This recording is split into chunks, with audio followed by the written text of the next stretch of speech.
So what I'm going to do right now is I'm going to crunch 1,400 years of Islamic history in 5 minutes and make it as exciting as I can possibly make it. Because I hated history when I was a little girl.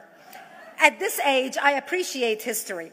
And now I understand why they say, those who don't learn from history are doomed to repeat it.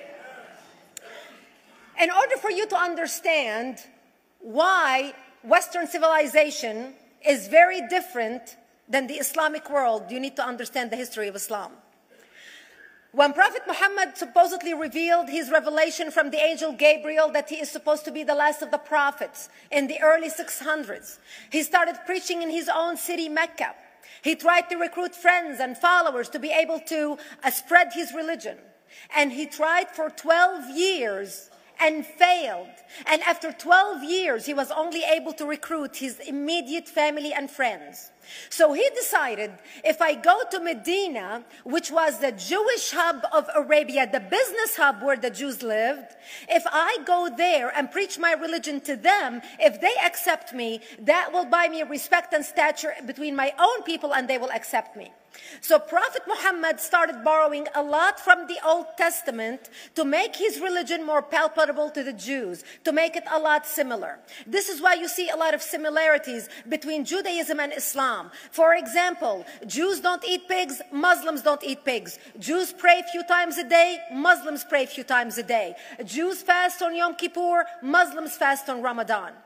And this is why you started seeing a lot of good writing in the beginning of the Quran when Prophet Muhammad was saying all the good things about the people of the book. He took his message and went to Medina trying to recruit the Jews, talking about the people of the book, talking about how similar the two religions are. When they refused to accept him and follow him as the last of the prophet, that's when he turned against them and started killing them and started expelling them.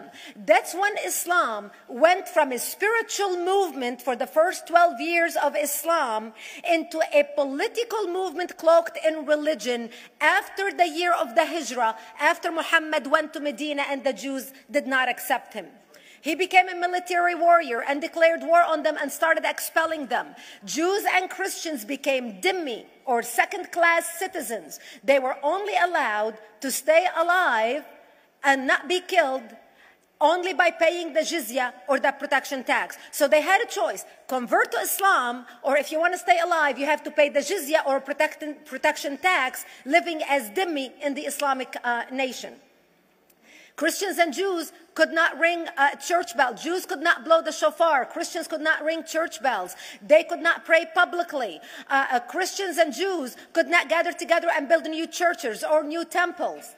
And the way they paid the jizya or the protection tax was in a monthly ceremony where they would get together downtown and the Jew would kneel on his knee and hand his goods to the mullah, who would take the goods as the price for buying the protection. And in many areas, Jews and Christians were given necklaces to wear as a receipt that they paid their jizya or their protection tax. Jews considered najis under Islam. Najis is bodily fluid. Najis is garbage. Najis is dogs. Najis is dirty. So Christians and Jews were treated as second-class citizens. Islam continued to grow. As Islam grew, more people became dhimmi or second-class citizens.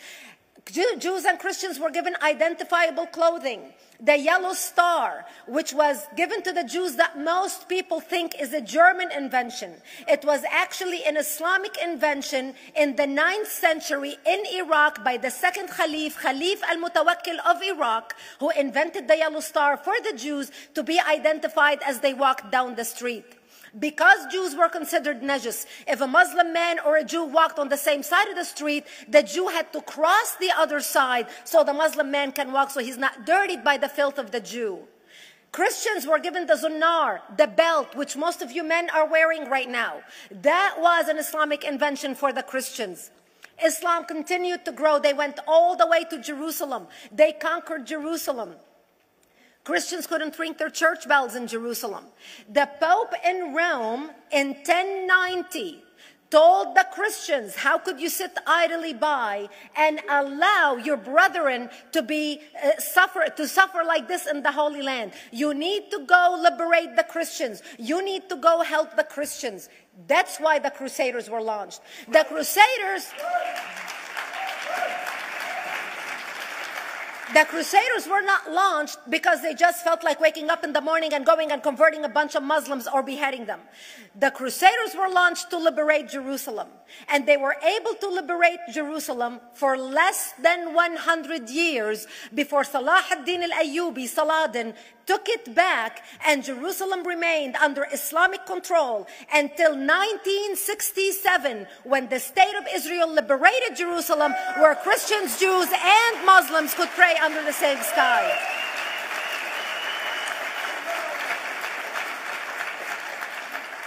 The Crusaders continued fighting Islam, and for 300 years they tried and failed. And by the 1300s, the Crusaders disappeared because they could not win against Islam. Islam continued to expand. They went all the way to Central Europe. They went all the way to China. They went to India. They conquered Spain. They changed the name of Spain from Spain to Andalusia.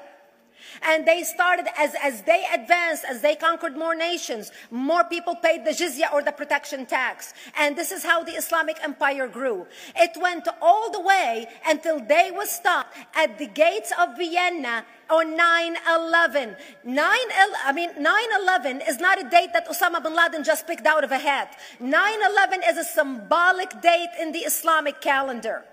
By the 1600s, Islam had covered more of the earth's surface than the Roman Empire did at its peak.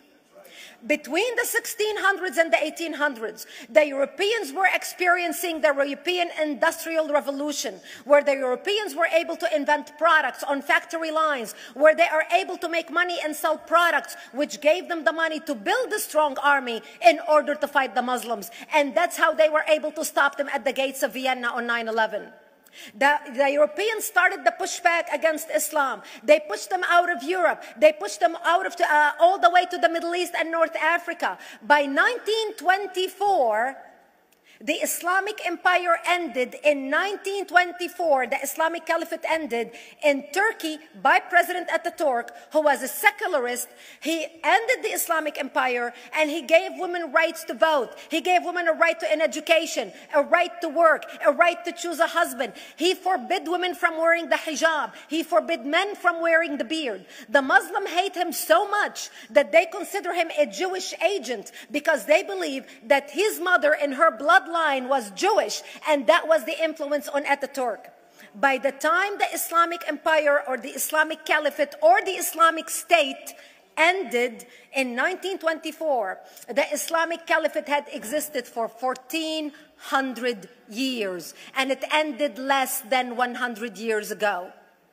By the time the Islamic Caliphate ended in 1924, 270 million people around the world were killed by Islam. 270 million. And we didn't have weapons of mass destruction, and there was nuclear weapons. All of these people were killed, butchered by the sword.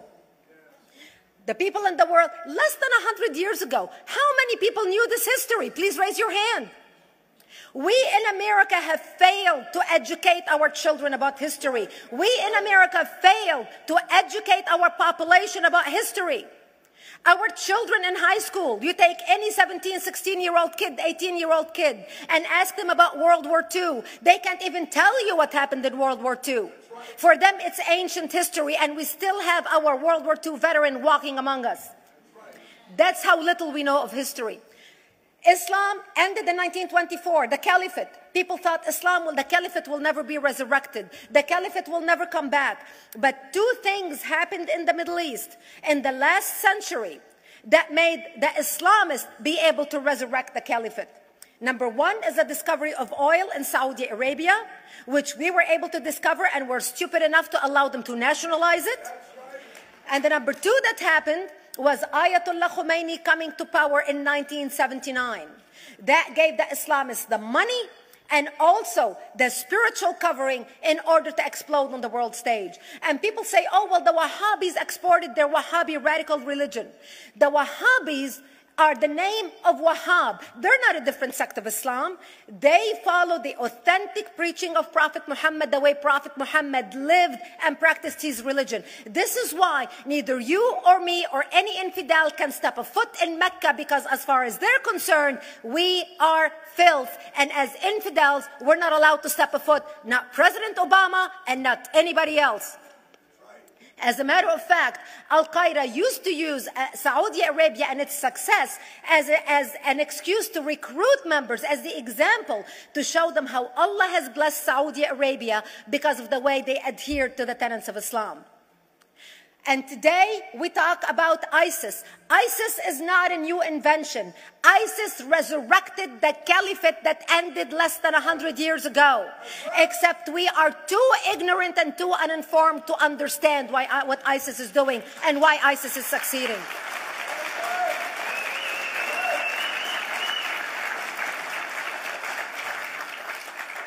Two things you need to understand about Islam and the principles of war in Islam. One is the law of taqiyya, which means lying and deception. It means that a Muslim man can lay his hand on the Quran and swear that he is telling the truth, knowing that he is lying, but also knowing that the Quran will forgive him because he is advancing the cause of Islam. The second thing you need to know about is that the Treaty of Al-Hudaybiyah, which is an Islamic principle of war and a model on how to deceive your enemy when you have to sign peace treaties with your enemy. And it is based on an example by Prophet Muhammad. Prophet Muhammad was attacking the Meccans and their caravans when he was living in Medina. One day he attacked them because this is how he got the goodies. He would attack them, rob them, and spread the goodies among his men. And this is how he was able to recruit, because this is how people made money without working. And so he attacked the Meccan caravans. When he realized he's not able to defeat the Meccans in that city of Al-Hudaybiyah, in that place, he signed a 10-year treaty with them. Does that sound familiar? A 10-year treaty with them that says he will not attack them, he will have peace with them, he will not declare war on them. Muhammad used the treaty for 2 years to build his military, strengthen his army, and when he realized he was strong enough to attack his enemies when they least expected it, because they thought they had a peace treaty with Muhammad, he broke the treaty, attacked them 2 years later, and Mecca fell within 24 hours because they were not expecting the attack. And that became a principle of war in Islam.